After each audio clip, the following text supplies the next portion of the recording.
welcome to my kitchen. Today I'll be demonstrating a caramel, orange and lemon cake. Caramel, also known as polenta, is gluten-free. In addition to the caramel, we'll be using ground almonds, which is a good source of protein, fibre, vitamins and minerals. Let me just take you through the ingredients. So what we're going to be using ground almonds, 3 eggs, some caramel or polenta, some butter. There is other brands available. It doesn't have to be stock. It doesn't have to be all these brands. It's just the ones I've got in my store cupboard. Also, we're going to be using some caster sugar, some plain flour, the juice and zest of an orange and a lemon. We're going to be using some Madagascar vanilla essence. So you can use any form of vanilla essence. It doesn't have to be Madagascar. It just happens, again, to be one I've got in my cupboard.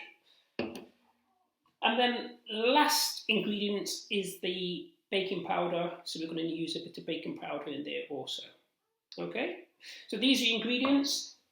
And then in terms of the equipment, what you need is a set of scales,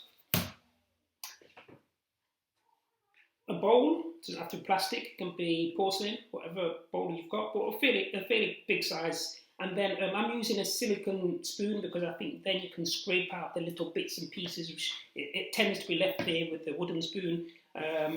So it's just so you can get all the goodness and all the ingredients into your baking tray, whatever you're using. So I'm going to be using these takeaway containers, and this recipe fits perfectly into 2 of these containers, and you can get the ones with the lids. So then you can then save it, give some away if you wish as well. So perfect size containers for this recipe. Okay. So I'll go through the method. So that is end of part 1. Okay, so what we're going to do now, we're going to weigh out your caster sugar. Well, we're not going to weigh it out because I've weighed it out already. I'm using 150 grams of caster sugar, so that goes into there. And then an equal measure of the butter, so that's 150 grams of butter also. So just get all that out. And then we're going to cream, the cream method, where I'm going to cream this together so it's going to be nice and fluffy. So whilst I'm doing that, we're going to do a time lapse. So by the time you come back, I would have creamed the butter and the sugar together. Okay? So welcome back to after the time lapse. So the sugar, caster sugar and the butter is mixed to a nice fluffy consistency. If you take your butter out of the fridge to start with, that will make it easier. Or if you forget, you can put it in your microwave. I'm looking over there because that's where my microwave is. You can put it in the microwave and make it a bit soft. I did actually say I was using a silicone spoon. However, as you might know, the silicone spoon is not the best thing for mixing, so I reverted back to the wooden spoon.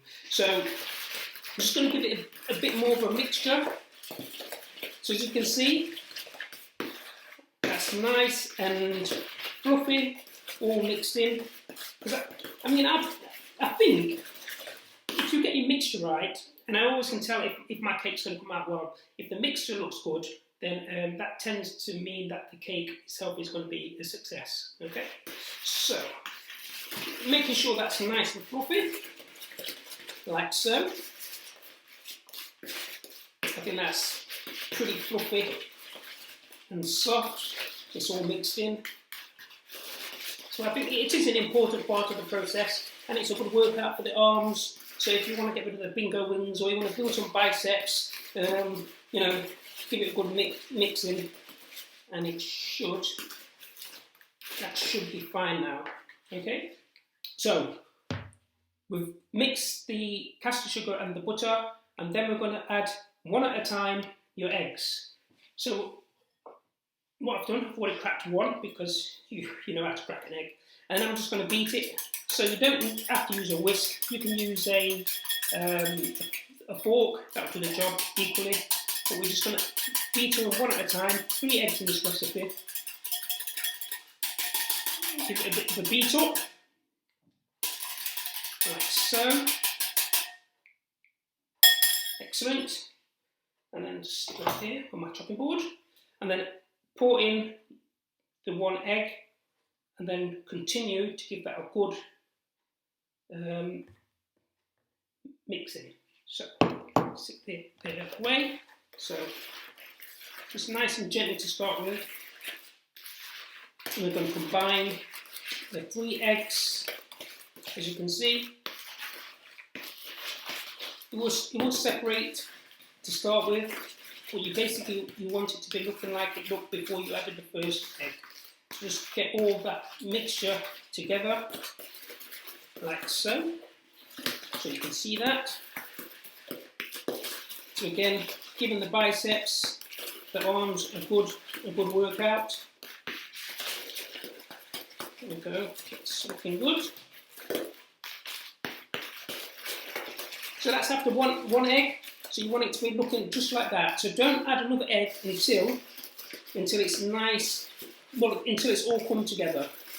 Okay, so it's all come together, and then I will be adding the other 2 eggs, but you don't need to see me doing that. So we're going to go to another time lapse, and I'll add the other 2 eggs, and when you come back, then I'll take you to the next stage. So we've mixed. You can see that nice. Mix that really well, so it's all come together. 3 eggs, 150 grams of butter, 150 grams of caster sugar into this bowl, and that's perfectly mixed well now. So, once we've done that, what we're going to add is 2 teaspoons, just turn that around so you can see it, 2 teaspoons of baking powder.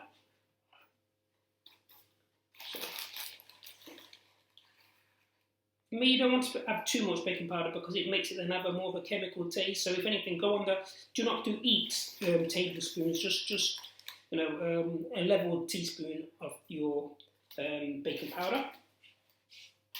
And then we're going to put in your, if I can find it, where's it gone? I think that must be it. So your vanilla essence. So it's a teaspoon, but I think that is going to be, I'm going to put a little bit more in there. That, again, if all recipes, you're just going to adapt it so it's your taste buds. I like essence, so vanilla essence, so I'm going to put a little bit more in because I like vanilla essence. If I can find what I've done with it, 1 second, bear with me. Oh, so it's out of camera shot. Try and get everything ready. It's not the easiest thing in the world. So I'm going to put just a little bit more in. And this is a Madagascar one. The one I used previously was just a plain vanilla essence. This is a Madagascar. So it's a darker vanilla essence. So I'm just going to give that a bit of a mix. So I put in the baking powder, 2 teaspoons. And it's about a teaspoon. Oh, that smells good now.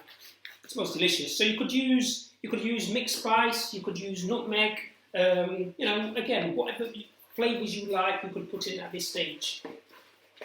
So next, we're going to put in your 100 grams of your cornmeal. So again, you didn't need me to show you how to weigh out 100 grams. So that's 100 grams of cornmeal. It goes into the bowl. Also weighed out the 100 grams of your plain flour. So that goes in there also. Just make sure we get it all in there. And then also what we've got is 100 grams of almonds. So if you're allergic to nuts, I should say, then you could use ginger would go well. So if you like ginger, you could put fresh ginger in there. So it'll be an orange and lemon ginger cornmeal polenta cake. So we're going to put in there your 100 grams of your ground almonds. So that goes in there. So then back to the mixing, thinking about them biceps. So just going to give that a nice mix. Do not go crazy to start with, otherwise you'll get it all over the place and you'll be making a bit of a mess. So as you can see, I'm just bringing that all together, like so. And I did, at the beginning I did say the equipment you need, and obviously I forgot some of the equipment. So you're also going to need a grater for the zest. So we're gonna zest the lemon and the orange, and a basic juicer. So they don't have to cost the most expensive one. Just a basic one will do. So as you can see now, that's coming together really, really nice with the wooden spoon, not with this silicone spoon, as I pointed out at the beginning, because the silicone spoon will probably not be able to get in there and mix as well as you can. But I will still use it for the scraping out. So that's got a really good consistency now. I like that. And I can smell the flavours in there now. So there we go. Yeah.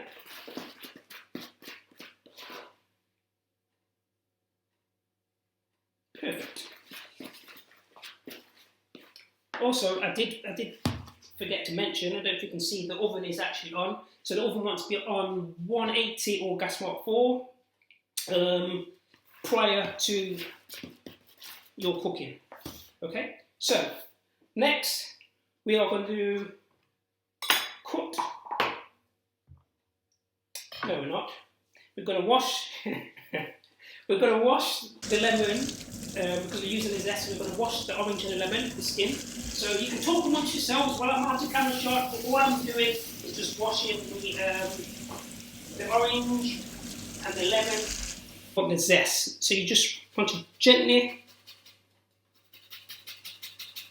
grate your zest. So this is just going to enhance your flavour. Like I said, if you do not wish to do that, there is products such as this one here, which is an orange essence. So you can add that, and that will give you the orange flavour. So you probably could just use the orange juice then. So give that a bit of a grater, like so. And as you can see, I don't know if you can see that. I think you can. You can see you're just taking off the zest. So once you start seeing it, and you'll smell it. It smells delicious. I mean, I love orange. And the smell of it is amazing. So just give it a turn, get some of the zest off, like so. And you'll see the back of your grater. And what I do, I just take it off the back, put that in there. So then cut your orange in half after the zest, and all we're going to do then is juice the orange. Oh, there's a lot more juice than I thought. And that's a good thing because I like the taste. So just juiced out the orange, and we just want the juice. So again, you're just going to pour that in there like so. Be careful not to get your pips in there. I suppose you would add to your fibre, but might not be as nice when you bite into a pip. A seed, sorry. They are quite bitter. So yeah, make sure you take out your seeds. So my screen has gone off because it's on a minute standby, so I'm just touching. That's all I'm doing. I'm just pressing it so I can see what I'm doing on the screen. So second half of the orange, we're just going to put that juice in there also, like so. And then we're going to zest the lemon, like so.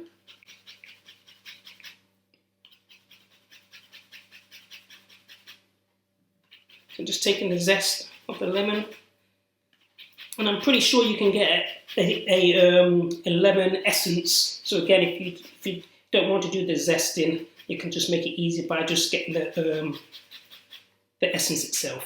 Okay. So again, just scraping off the zest with a knife. Just put that in there, like so.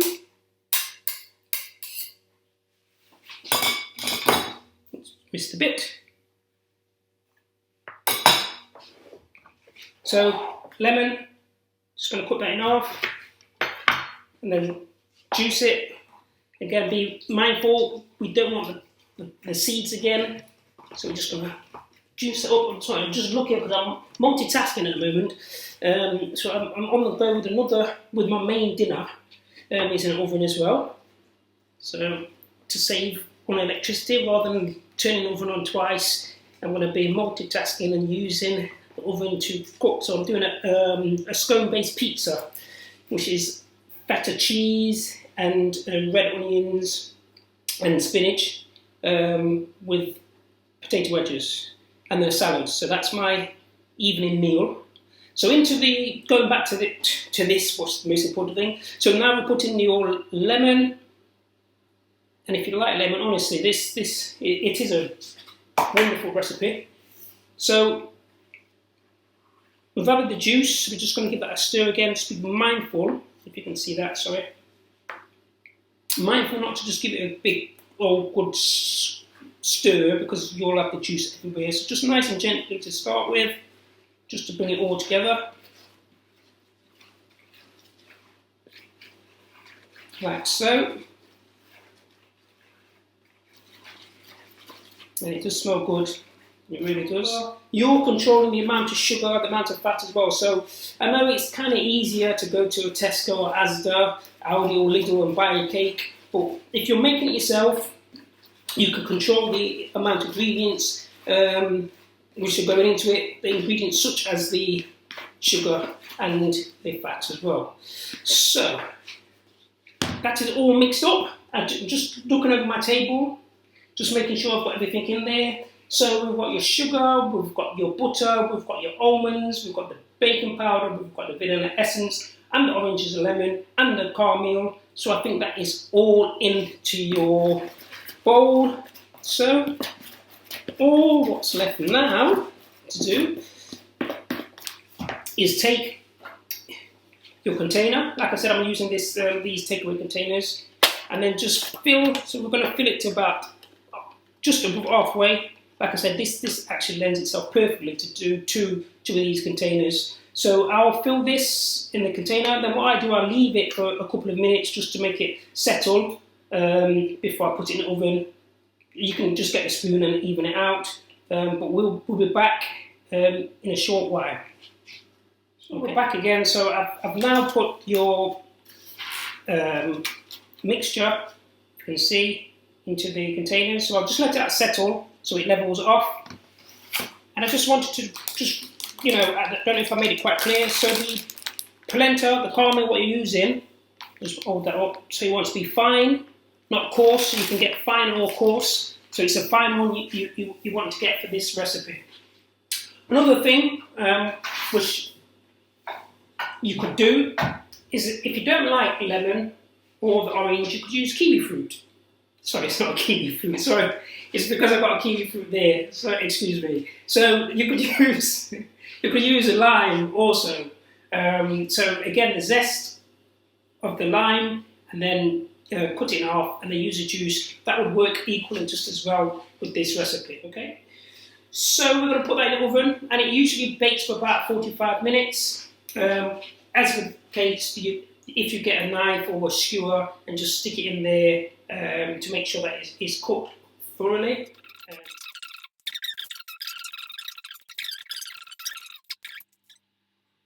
And here we are. Oops. The finished product.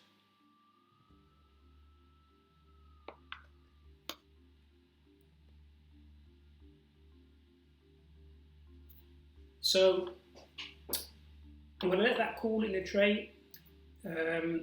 You could eat it now if you wish. I'll let mine cool, and I'll have mine with a cup of tea. and then more than likely tomorrow I would have mine with some custard. But yes, it smells delicious. I'm looking forward to trying it. So I hope you can try it and you enjoy it. Take care. Bye.